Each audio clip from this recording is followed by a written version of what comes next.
Hi friends, welcome back to our channel. Friends, మన channel cricket సంబంధించిన ప్రతి చిన్న అప్డేట్ మన ఛానల్లో రెగ్యులర్ వస్తుంటాయి. ఇంకా మన ఛానల్ని సబ్స్క్రైబ్ చేసుకోకపోతే ఫ్రెండ్స్ వెంటనే సబ్స్క్రైబ్ చేసుకోండి అండ్ పక్కన బ్లాక్ని యాక్టివేట్ చేసుకోండి.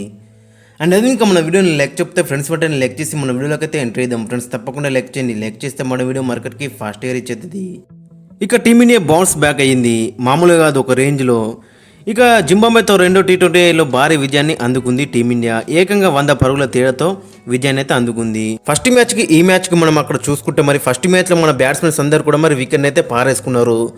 బట్ ఇక్కడికి వచ్చేసరికి అక్కడ ఫస్ట్ మ్యాచ్కి ఇక్కడికి వచ్చేసరికి కొంచెం ఇనిషియల్గా టైం తీసుకుని అయితే ఆడిలా చెప్పుకోవచ్చు. ముఖ్యంగా అభిషేక్ శర్మ కానీ, రుతురాజ్ గైక్వాడ్ కానీ, రింకు సింగ్ కానీ.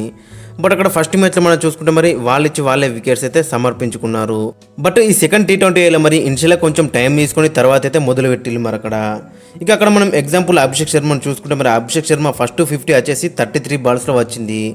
తర్వాత 50 వచ్చేసి జస్ట్ 13 బాల్స్లో వచ్చింది. కాబట్టి మరి ఇనిషియల్గా టైం తీసుకున్నారు, తర్వాత దూకుడైతే మొదలుపెట్టిలని చెప్పుకోవచ్చు. ఇక రుతురాజ్ గైక్వాడ్ కూడా మరి ఫస్ట్ ఇనిషియల్గా చూసుకుంటే 110 స్ట్రైక్ రేట్ను ఆడిండు. తర్వాత అయితే దాన్ని అయితే పెంచుకున్నాడని చెప్పుకోవచ్చు. ఇద్దరు కూడా మరి ఇనిషియల్గా టైం తీసుకుని అయితే ఆడిలని చెప్పుకోవచ్చు. రిజల్ట్స్ కూడా వచ్చినాయని చెప్పుకోవచ్చు. ఇక నెంబర్ 4లో వచ్చిన రింకు సింగ్ కూడా మరి ఇనిషియల్గా టైం అయితే తీసుకున్నాడు. మరి వికెట్ అయితే ప్రాపర్గా రీడ్ చేసిండు. తర్వాత అయితే మరి అక్కడ డైరెక్ట్ 5th గేర్కి అయితే షిఫ్ట్ చేసిందని చెప్పుకోవచ్చు తన ఇన్నింగ్స్ని అయితే. ఇక ఓవరాల్గా చూసుకున్న మరి వీళ్ళు ముగ్గురు కూడా మంచిగా రాణించులు. అభిషేక్ శర్మ అక్కడ 100 కొట్టిండు 47 బాల్లలో, 7 4లు, 8 6లు, 212 స్ట్రైక్ రేట్తోని. ఇక తర్వాత రుతురాజ్ గైక్వాడ్ కూడా మరి అక్కడ 163 స్ట్రైక్ రేట్తోని 77 అయితే కొట్టిండు 47 బాల్లో, 11 4లు, 1 6. ఇక తర్వాత రింకు సింగ్ అయితే వచ్చింది మరి అక్కడ 48 కొట్టిండు 22 బాల్లో, 2 4లు, 5 6లు, 218 స్ట్రైక్ రేట్తోని. ఇక కొంచెం అక్కడ శుభ్మన్ గిల్ అయితే డిసప్పాయింట్ అయితే చేసినా చెప్పుకోవచ్చు. బట్ ఇనిషియల్గా చూసుకుంటే మరి వీళ్ళందరూ కూడా మంచిగా రాణించాలని చెప్పుకోవచ్చు. అక్కడ ఎటువంటి ప్రాబ్లం అయితే మనకైతే కనిపించలేదు. ఇక జింబాబ్వే బౌలర్స్ అయితే చేతులు ఎత్తేసిలా చెప్పుకోవచ్చు. మరి ఫస్ట్ మ్యాచ్కి ఈ మ్యాచ్కి పోలిస్తే మాత్రం మనోళ్ళు అయితే మంచి అక్కడ క్వాలిటీ నాక్స్ అయితే ఆడిలని చెప్పుకోవచ్చు అందరి దగ్గర నుంచి కూడా అక్కడ. ఇక దీంతో అయితే మరి 234 పరుగులు అయితే వేసింది మన టీమిండియా 2 వికెట్ల నష్టానికి.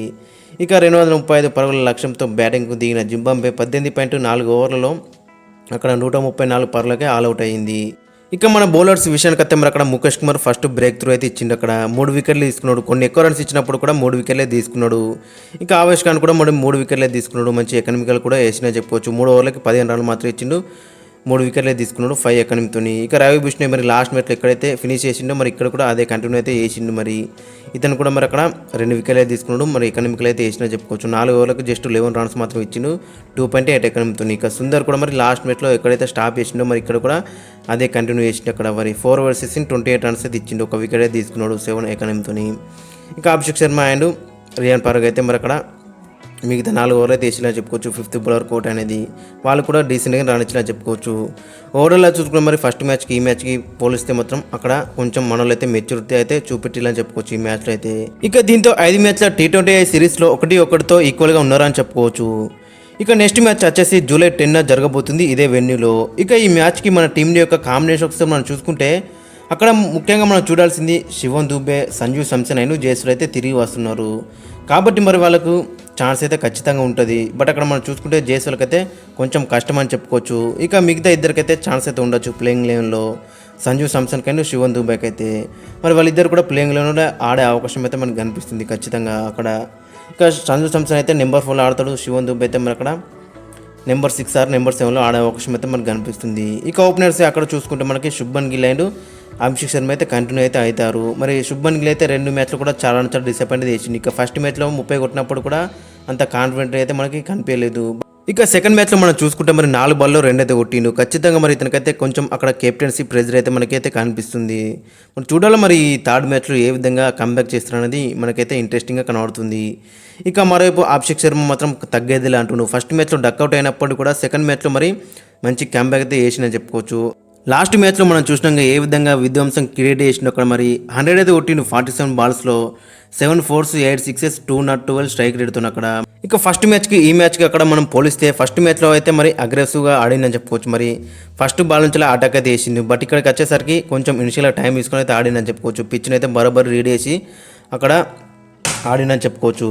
ఇక ఈ మ్యాచ్లో అక్కడ మరి 33 బాల్స్కి ఫస్ట్ 50 వస్తే మరి నెక్స్ట్ 13 బాల్స్కి సెకండ్ 50 అయితే వచ్చిందని చెప్పుకోవచ్చు. మరి ఏ విధంగా అక్కడ గేర్లు అనేది షిఫ్ట్ చేసినా మనందరం చూసినాం. మరి ఇదే నాకుని ఈ మ్యాచ్లో కూడా కంటిన్యూ చేస్తే మాత్రం చాలా చాలా బెటర్ అయితే ఉంటుంది. ఇక నెంబర్ 3లో మనం చూసుకుంటే రుతురాజ్ గైక్వాడ్ కూడా మరి అక్కడ 77 అయితే స్కోర్ చేసిండు 47 బాల్స్లో, 11 ఫోర్స్, 16, 163 స్ట్రైక్ రేట్తోని. ఇతను కూడా మరి ఇనిషియల్గా టైం తీసుకున్నాడు, తర్వాత అయితే గేర్లు అయితే షిఫ్ట్ చేసిండు అక్కడ. ఇక అదే ఫామ్ని మరి ఈ మ్యాచ్లో కూడా కంటిన్యూ చేస్తే మాత్రం చాలా చాలా బెటర్ అయితే ఉంటుంది Ruturaj Gaikwad point of view మనం చూసుకుంటే.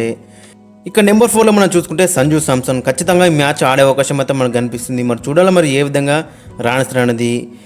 ఇక నెంబర్ 5లో మనం చూసుకుంటే అక్కడ రియాన్ పరగ్ అయితే లాస్ట్ మ్యాచ్లో అయితే బ్యాటింగ్ అయితే అవకాశం అయితే రాలేదు, బట్ ఫస్ట్ మ్యాచ్లో వచ్చింది, దాని అయితే గ్రాప్ చేసుకోలేకపోయిండు. మరి చూడాలి మరి ఈ మ్యాచ్లో అవకాశం గిట్ట వస్తే మరి ఏ విధంగా రాణిస్తారు అనేది మనకి ఇంట్రెస్టింగ్ కనబడుతుంది. ఇక బౌలింగ్లో ఒక ఓవర్ వేసిండు, 5 రన్స్ అయితే ఇచ్చిండు.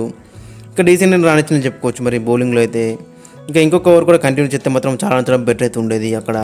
ఇక నెంబర్ 6లో రింకు సింగ్ లాస్ట్ మ్యాచ్లో మనం చూసినాక ఏ విధంగా అక్కడ ఫినిష్ చేసిండు. అక్కడ 22 బాల్స్లో 48 అయితే రన్స్ అయితే స్కోర్ చేసిండు, 2 ఫోర్స్, 5 సిక్సెస్, 218 స్ట్రైక్ రేట్తోని.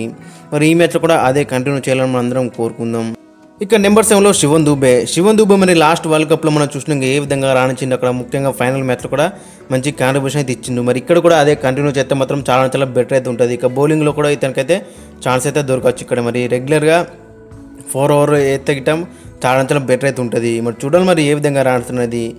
ఇక నెంబర్ 8లో వాషింగ్టన్ సుందర్ లాస్ట్ మ్యాచ్లో కూడా మంచిగా రాణించిండు. ఫస్ట్ మ్యాచ్లో ఎక్కడైతే స్టాప్ చేసిండో మరి లాస్ట్ మ్యాచ్లో కూడా అదే కంటిన్యూ చేసిండు. మరి ఈ మ్యాచ్లో కూడా అదే కంటిన్యూ చేయాలని మనం అందరం కోరుకుందాం. ఇక లాస్ట్ మ్యాచ్లో ఇతని పర్ఫార్మెన్స్ మనం చూసుకుంటే 4 ఓవర్స్ వేసిండు, 28 రన్స్ ఇచ్చిండు, ఒక వికెట్ అయితే తీసుకున్నాడు 7 ఎకనమీతోని. అక్కడ బెటర్గానే బౌలింగ్ వేసిన చెప్పుకోవచ్చు మరి దట్టు ఈ పిచ్లో. ఇక నెంబర్ 9లో మనం చూసుకుంటే రవి బిష్ణోయ్ కూడా మరి ఫస్ట్ మ్యాచ్లో ఏ విధంగా రాణించిండో సెకండ్ మ్యాచ్లో కూడా అదే కంటిన్యూ చేసిందని చెప్పుకోవచ్చు. ఇక 4 ఓవర్లు ఇచ్చిండు, 11 రన్లు మాత్రం ఇచ్చిండు, 2 క్రూషల్ వికెట్ అయితే తీసుకున్నాడు 2.8 ఎకనమీతోని. లెగ్ స్పిన్నర్స్ ఎప్పుడైనా మిడిల్ ఓవర్స్లో క్రూషల్ అని చెప్పుకోవచ్చు. మరోసారి రవి బిష్ణోయ్ అయితే అక్కడ ప్రూవ్ చేసిందని చెప్పుకోవచ్చు. మరి ఈ మ్యాచ్లో కూడా అదే కంటిన్యూ చేస్తే మాత్రం చాలా చాలా బెటర్ అయితే ఉంటుంది. ఇక నెంబర్ 10లో చూసుకుంటే ఆవేష్ ఖాన్ లాస్ట్ మ్యాచ్ మనం చూసినాక అక్కడ 3 ఓవర్లు వేసిండు, 15 రన్లు అయితే ఇచ్చిండు, మరి 3 వికెట్లు అయితే తీసుకున్నాడు, క్రూషల్ అక్కడ 5 ఎకనమీతోని. ఫస్ట్ మ్యాచ్లో కూడా అక్కడ క్రూషల్ వికెట్ అయితే తీసిండు. ఓవరాల్గా చూసుకుంటే మరి ఫస్ట్ మ్యాచ్లో వికెట్ తీసుకున్నాడు, సెకండ్ మ్యాచ్లో కూడా వికెట్ అయితే తీసుకున్నాడు. ఇక ఓవరాల్గా చూసుకుంటే మంచి ఫామ్లో ఉన్నాడని చెప్పుకోవచ్చు. మరి అదే ఫామ్ను ఈ థర్డ్ మ్యాచ్లో కూడా కంటిన్యూ చేస్తే మాత్రం చాలా చాలా బెటర్ అయితే ఉంటుంది. ఇక నెంబర్ 11లో మనం చూసుకుంటే అక్కడ ముఖేష్ కుమార్ కూడా మరి అక్కడ ఇనిషియల్గా ఫస్ట్ బ్రేక్ త్రూ అయితే అందించిండు అక్కడ. మరి 3.4 ఓవర్స్లో 37 రన్స్ అయితే ఇచ్చిండు, 3 వికెట్స్ అయితే తీసుకున్నాడు. కొన్ని రన్స్ ఎక్కువ ఇచ్చినప్పుడు కూడా అక్కడ 3 క్రూషల్ వికెట్లు అయితే తీసిండని చెప్పుకోవచ్చు. ఇక ఫైనల్గా ప్లేయింగ్ లైన్ ఒకసారి మనం చూసుకుంటే అక్కడ శుభ్మన్ గిల్ అండ్ అభిషేక్ శర్మ అయితే ఓపెనింగ్లో బరిలోకి దిగుతారు. ఇక నెంబర్ 3లో రుతురాజ్ గైక్వాడ్, నెంబర్ 4లో సంజు శాంసన్, నెంబర్ 5లో రియాన్ పరగ్, నెంబర్ 6లో రింకు సింగ్, నెంబర్ 7లో శివన్ దుబే, నెంబర్ 8లో వాషింగ్టన్ సుందర్, నెంబర్ 9లో రవి బిష్ణోయ్, నెంబర్ 10లో ఆవేష్ ఖాన్, నెంబర్ 11లో ముఖేష్ కుమార్. ఇక ఓవరాల్గా చూసుకుంటే అక్కడ మనకి కాంబినేషన్ మాత్రం చాలా చాలా డెడ్లీగా కనబడుతుంది. బౌలింగ్ ఆప్షన్స్ కూడా అక్కడ మనకి 2 మెన్ అయితే కనబడుతున్నాయి. శివన్ దుబే కూడా అక్కడ 2-3 ఓవర్లు అయితే వేసే అవకాశం అయితే మనకు కనిపిస్తుంది. ఇక బ్యాటింగ్ కూడా మనకి డీప్గా కనబడుతుంది నెంబర్ 8 రక. కాబట్టి కాంబినేషన్ మాత్రం చాలా చాలా డెడ్లీ అయితే కనబడుతుంది. ఖచ్చితంగా సంజు శాంసన్ అండ్ శివన్ దుబే అయితే ప్లేయింగ్ లైన్లో ఉంటారు. ఇక జైస్వాల్ కూడా ఛాన్స్ అయితే బెటర్ ఉండదు కానీ, బట్ అక్కడ శుభ్మన్ గిల్ కెప్టెన్ ఎలాగా ఉంటాడు. అభిషేక్ శర్మ లాస్ట్ మ్యాచ్లో 100 కొట్టిండు. నెంబర్ 3లో వచ్చిన రుతురాజ్ గైక్వాడ్ కూడా అక్కడ మరి 77 అయితే రన్స్ స్కోర్ చేసిండు. కాబట్టి మరి ముగ్గురు అయితే టాప్ ఆర్డర్లో ఫిక్స్ అయితే ఉన్నారు.